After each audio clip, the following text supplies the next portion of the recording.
बीरेन जो पहले मॉडर्न दुनिया का एक नॉर्मल स्टूडेंट हुआ करता था, लेकिन एक दिन उसकी जिंदगी तब बदल जाती है जब वो एक मिस्टीरियस सिस्टम से मिलता है जो उसे एक दूसरी दुनिया लॉन्ग कॉन्टिनेंट में ले जाता है। हालांकि जिस तरह की जिंदगी का उसने सपना देखा था वहाँ पहुंचकर उसका बिल्कुल उल्टा होता है। अगले 3 सालों तक बैरन बिना किसी आजादी के सिर्फ एक नौकर की तरह जीता है। रोज दूसरों की सेवा करता हुआ अंदर ही अंदर बैरन कसम खाता है कि वो अपनी पूरी जिंदगी ऐसे नहीं बीतने देगा। फिर एक दिन उस गाँव पर जहाँ वो रहा करता था एक डेमन कल्ट हमला कर देता है और उनमें से एक मेंबर उसे पकड़ने की कोशिश करता है। बैरन वापस फाइट बैक करता है, लेकिन वो आदमी उसे गले से पकड़कर इतना जोर से दबा देता है कि लगभग उसकी जान जाने ही वाली होती है। जब सब कुछ खत्म होने ही वाला था तभी अचानक एक धार्मिक सेक्ट के स्टूडेंट्स वहां पहुंचते हैं और डेमन कल्ट के लोगों को हरा देते हैं। उनकी पावर्स देखकर बैरन पूरी तरह से हैरान रह जाता है और तभी अचानक वो जोर से चिल्लाता है कि वो भी एक इमॉर्टल बनना चाहता है। उसकी ये चीख सुनकर एक बूढ़ा आदमी सामने आता है जो असल में उस सेक्ट का लीडर होता है। वो उस वक्त नए स्टूडेंट्स की तलाश में था और बैरन की इच्छा देखकर उसे अपनाने का फैसला कर लेता है। हम देखते हैं अचानक उसके सामने एक सिस्टम पैनल आ जाता है जिसमें 3 ऑप्शंस दिए होते हैं, जहाँ पहले 2 ऑप्शंस चुनने पर उसे बूढ़े आदमी का स्टूडेंट बनने का मौका मिलेगा, साथ में कुछ कीमती ट्रेजर्स भी। जबकि तीसरा ऑप्शन होता है सीधा उसे मना कर देना, जिसके बदले उसे सिर्फ एक बेसिक एंट्रीब्यूट पॉइंट मिलेगा। बिना ज्यादा सोचे बैरन तुरंत उस आदमी का पैर पकड़ लेता है और उसे अपना गुरु मान लेता है। उसे लगता है जैसे वो आखिरकार अपने ड्रीम एडवेंचर का मेन कैरेक्टर बन गया हो, लेकिन उसकी उम्मीद से बिल्कुल उल्टा होता है। वो आदमी उसे सीधा एक माइनिंग एरिया में ले जाता है और बताता है कि सेक्ट ज्वाइन करने के लिए उसे एक टेस्ट पास करना होगा जो कि मिनरल्स माइन करना है। बैरन तुरंत इस चैलेंज को स्वीकार कर लेता है, पर सिर्फ आधा दिन काम करते ही उसका शरीर थक कर टूट जाता है। तभी माइन का सुपरवाइजर उसे डांटता है और लात मारकर बाहर निकाल देता है। इसी पल बैरन को एहसास होता है कि उसका गुरु उसे धोखा देकर यहाँ पर बेच चुका है। फिर से सिस्टम पैनल अपीयर होता है और उसे 3 ऑप्शंस देता है। इस बार वो दूसरा ऑप्शन चूज करता है, सोचता हुआ कि शायद इससे उसे आजादी मिल जाएगी, लेकिन जैसे ही वो बोलता है सुपरवाइजर उसे बुरी तरह मारने लगता है। तब उसे समझ आता है कि असल में सिस्टम चाह रहा था कि वो तीसरा ऑप्शन चूज करे, यानी अपने हालात को एक्सेप्ट करे और माइनिंग जारी रखे। जैसे ही वो मजबूरी में वही करता है, सिस्टम अनाउंस करता है कि उसे एक एक्स्ट्रा पॉइंट मिला है और तुरंत ही उसका शरीर वापस से एनर्जी से भर जाता है। आधी रात के समय कुछ लोग चुपके से वहां आते हैं और सब वर्कर्स को भागने के लिए मनाते हैं क्योंकि गार्ड्स उस वक्त नशे में थे।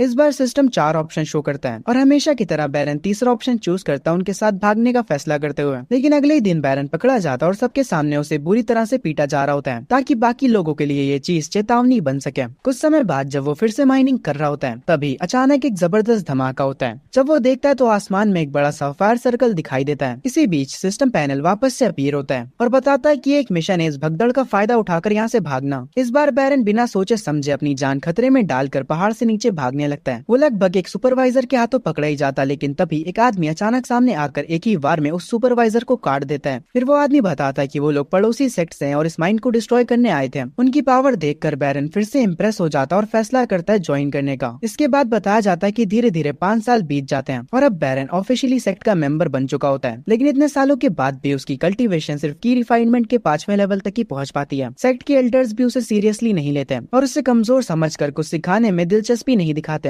हालांकि बैरन को अब इन सब की आदत सी हो चुकी होती है। 5 सालों में जब भी वो अपनी कल्टीवेशन बढ़ाने की कोशिश करता है, सिस्टम हमेशा उसे ललचाने वाले रिवॉर्ड से कंफ्यूज कर देता है। और चाहे उसका कल्टीवेशन लेवल कम हो, लेकिन उसके बेसिक एट्रीब्यूट्स पॉइंट्स इतने बढ़ चुके होते हैं कि वो अकेले ही बड़े बड़े मॉन्स्टर्स को हरा देता है। फिर एक दिन सेक्ट के हॉल में दूसरे स्टूडेंट्स उसे देखकर उसका मजाक उड़ा रहे होते हैं क्योंकि उसकी स्ट्रेंथ कभी उनके सामने इम्प्रूव नहीं हुई। तभी वाटर मिरर हॉल सेक्ट की 2 लड़कियां वहाँ पर आती हैं और पूछती हैं कि क्या वो सीनियर बैरन को जानता है। बैरन झूठ बोल देता है कहकर कि वो इंसान सेक्ट को छोड़कर जा चुका है, लेकिन उसका झूठ तुरंत पकड़ा जाता है जब एक दूसरा स्टूडेंट उसे उसके नाम से बुला देता है। अब मजबूरन बैरन को अपनी असली पहचान माननी पड़ती है। वो दोनों लड़कियां कहती हैं कि उन्हें माउंटेन से नीचे उतरकर एक एग्जाम देना है और वो चाहती हैं कि बैरन उनका गाइड बने, लेकिन बैरन बिना ज्यादा सोचे सीधा मना कर देता है। इस बात से रेड बालू वाली लड़की जिसका नाम खुलाई होता है वो काफी नाराज हो जाती है क्योंकि उससे पहली बार किसी लड़के ने मना किया होता है। दूसरी तरफ पर्पल हेयर वाली जीजिन उसे उकसाते हुए इल्जाम लगाती है कि बैरन डर रहा है। तभी उनके सेक्ट की एक स्ट्रॉन्ग गार्डियन जो असल में उन दोनों की मास्टर भी होती है वहाँ आ जाती है और बैरन से बात करती है। वो ये बात जानती थी कि भले ही बैरन का कल्टीवेशन लेवल लो है, लेकिन वो हमेशा किसी तरह जूनियर स्टूडेंट से एग्जाम में आगे बढ़ उसे पास करता है। इसीलिए वो इस बार बैरन से कहती हैं कि वो उन दोनों लड़कियों को लीड करे। कुछ ही देर बाद 3 और लड़कियां उनके ग्रुप में ज्वाइन हो जाती हैं।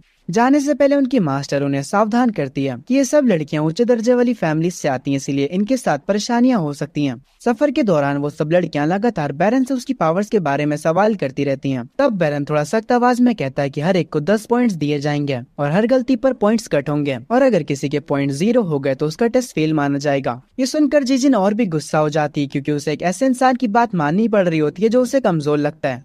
लेकिन दूसरी तरफ कुलाई का रिएक्शन बिल्कुल अलग होता है। वो हर बार जब बैरन उसे डांटता है तो और ज्यादा उत्सुक और दिलचस्प लगती है। रवाना होने से पहले बैरन उन सबको स्पेशल कपड़े देता है ताकि वो लोग ज्यादा नजर में ना आए। फिर जब वो अपने सीनियर को जानकारी देता है कि वो नए स्टूडेंट्स के साथ माउंटेन से नीचे जा रहा है तो उसे आसपास कोई नजर नहीं आता। लेकिन कुछ ही पल बाद उसे एहसास होता है कि वो लड़कियां ऑलरेडी छुपने वाले भेष पहनकर उसके पीछे चुपचाप खड़ी हो चुकी हैं। कुछ समय बाद वो 6 लोगों का ग्रुप लॉन्गशन सिटी पहुंच जाता है। जो लड़कियां कभी सेक्ट से बाहर नहीं निकली होती वो बाहर की दुनिया देखकर काफी उत्सुक और हैरान रह जाती हैं। इस दौरान गुलाई जीजिन की तरफ देखकर उसे साफ समझाती है कि वो अपने सीनियर यानी बैरन के ऑर्डर्स को फॉलो करे वरना उसके पॉइंट्स कट हो जाएंगे। ये सुनकर जीजिन मजबूरी में मान जाती है, लेकिन उसके चेहरे पर साफ गुस्सा दिख रहा होता है। तभी अचानक उसकी नजर रोड के दूसरी तरफ पड़ती है जहाँ कुछ लोग एक आदमी को परेशान कर रहे होते हैं। ये देखते ही वो बिना सोचे समझे ग्रुप से अलग हो जाती है और उसका इरादा होता है उस आदमी की मदद करना और उन लोगों को सबक सिखाना। लेकिन तुरंत ही बैरन उसे रोक लेता है। वो शांत आवाज में उसे समझाता है और कहता है कि वो कैसे इतनी जल्दी फैसला कर सकती है कि कौन सही और कौन गलत। हो सकता है जिसे वो मजबूर समझ रही हो वो खुद भी कोई अच्छा इंसान ना हो। वो आगे समझाता है कि अगर वो लोग खुले तौर पर ऐसे बर्ताव कर रहे हैं तो पक्का उनके पीछे कोई पावरफुल सपोर्ट होगा और अगर वो बीच में टांग अड़ाती है तो हो सकता है कि वो किसी डेंजरस इंसान को नाराज कर दे जिससे उनका टेस्ट मिशन फेल हो सकता है। अपनी बात खत्म करते हुए बैरन उसे साफ कह देता है कि दूसरों के मामले में बिना सोचे समझे घुसना नहीं चाहिए। इसके बाद कुलाई भी उसे समझाने की कोशिश करती है लेकिन जीजिन गुस्से में उनकी बात नजरअंदाज करके वहाँ से चली जाती है। हम देखते हैं कि उन्हें बिना पता चले कोई उनकी हरकत को दूर से ध्यानपूर्वक देख रहा होता है। जब वो 6 लोगों का ग्रुप इन में पहुंचता है तो वो सब मिलकर सिर्फ एक ही रूम रेंट करते हैं। ये देखकर लड़कियां काफी हैरान हो जाती हैं क्योंकि रूम बहुत सिंपल होता है, यहाँ तक कि उसमें कोई मिरर भी नहीं होता।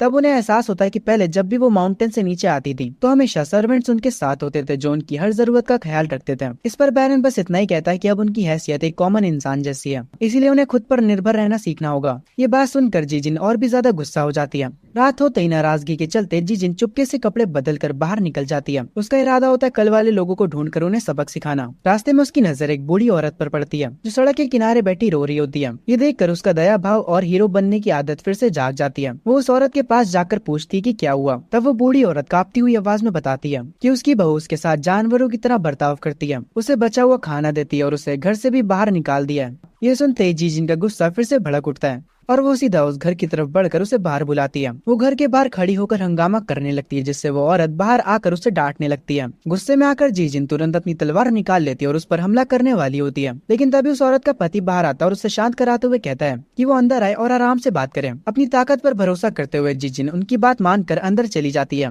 पर जैसे ही वो दरवाजे के अंदर कदम रखती है वो हैरान रह जाती है क्योंकि वहाँ कुछ खतरनाक दिखने वाले लोग पहले से मौजूद होते हैं। वो सब हंसने लगता है और कहते हैं कि उन्हें उम्मीद नहीं थी कि वो इतनी आसानी से फंस जाएगी। तब जाकर जीजिन को समझ आता है कि वो बूढ़ी औरत उसे बेवकूफ बना चुकी है क्योंकि उसे पता चल गया था कि जीजिन दूसरों के मामलों में ज्यादा ही टांग अड़ाती है। इससे पहले कि वो कुछ कर पाती जीजिन की नजर धुंधली पड़ने लगती है जैसे जहर अपना असर दिखा रहा हूँ। उससे बैरन की बात याद आती है कि खतरे में होते ही तुरंत भागना चाहिए, लेकिन इस बार उसका शरीर इतना कमजोर हो चुका है कि वो हिल भी नहीं पाती। हालांकि बारिश के बीच वो अपनी पूरी ताकत जोड़कर जहर का असर रोकने की कोशिश करती है पर उसकी आंखों के सामने सब घूमने लगता है। ये देखते ही वो लोग तुरंत आगे बढ़ते हैं। हालांकि वो हिम्मत नहीं हारती और एक आदमी को जोर से लात मारकर पीछे गिरा देती है। लेकिन तभी उनका लीडर जो काफी ज्यादा ताकतवर होता है वो आगे बढ़कर उस पर वार करता है। उसका वार इतना तेज होता है कि जीजिन जमीन पर गिर पड़ती है। जैसे ही तलवार उसके करीब आने वाली होती है अचानक तेज बिजली चमकती है और गरजने की आवाज के साथ बैरन वहाँ पहुँच जाता है। वो एक हाथ से उस वार को रोक लेता है। बैरन तुरंत जीजिन की हालत चेक करता है ये देखने के लिए कि वो ज्यादा घायल तो नहीं।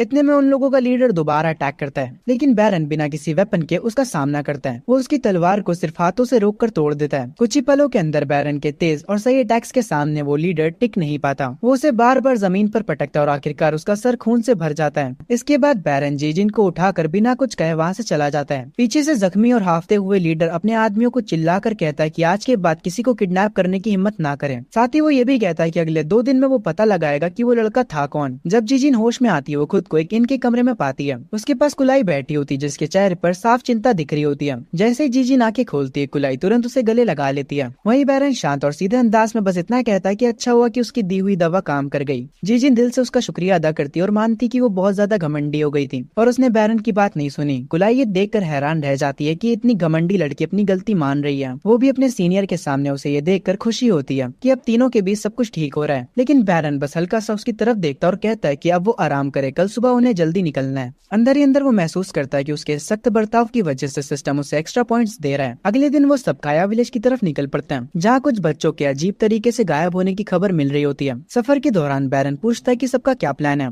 इस पर जीजिन कहती कि वो सीधा विलेज में जाकर लोगों से पूछताछ करना चाहती है। बाकी लड़कियां भी उसकी इस बात से सहमत होती हैं, लेकिन बैरन तुरंत इस बात को मना कर देता है। वो समझाता है कि अगर